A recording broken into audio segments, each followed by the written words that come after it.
Светлана Ухванова Ерепкинада яши. Республика программасы бойынша сафқа басқан клуб қаршындағы ансамбльға ери. Деревня у нас хорошая.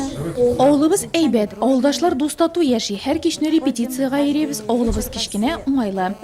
На репетицию. Ауылдағы күркәм үзгәрешләргә Валентина Яковлева да шат. Шулайда жиынға күпләрне борчыган сорауны әйтергә дип килгән. У нас вот тут вот возле деревни. Безнең авыл янәшәсендә карьера ачылды. Шуннан су зиратка ага. Шушы сорауыбыз җавапсыз калмасын иде. 1700 кеше яшәүче Әхмәт авыл җирлегенә 5 торак пункт керә. Яшәүчеләрне караучысыз йөргән этләр, зәңгәр яугылык кермәгән йортлар барлыгы, кайберләрендә балалар бакчасы клуб булмавы борчый. Алар әлеге сорауларны җыенда район җитәкчесенә җиткерде. Алмаз Әхмәтшин исә барлык проблемаларда эшкә алыначак, ләкин күпләрен шишәр өчен үзегезнең актив булуыгыз да кирәк дип белдерде. Җирлектә үзара салым акчасының бик аз җыелуын, мәгазле эретерлек саны кимүен тәнкыйтьләп алды ул. Соответственно, выручка от продажи молока у вас падает. Вы говорите, где деньги? Вот они, деньги лежат. Государство поддерживает, на все дается. И на курицу, и на гуся, на уток, на все дается.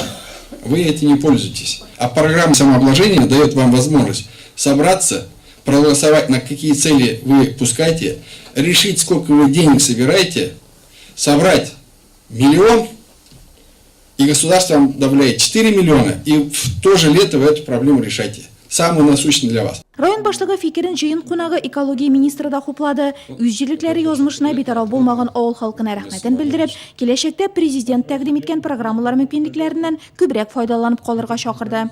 Возрождаем малую родину, возрождаем великую Россию. От нас самих зависит, как будет развиваться то, что нас окружает. Тем более самые святые обычные места же сделал. Что самое святое? Дорогу построить, мост построить, да, и родник. Это же все в основном туда, и кладбище, и ограждение делать.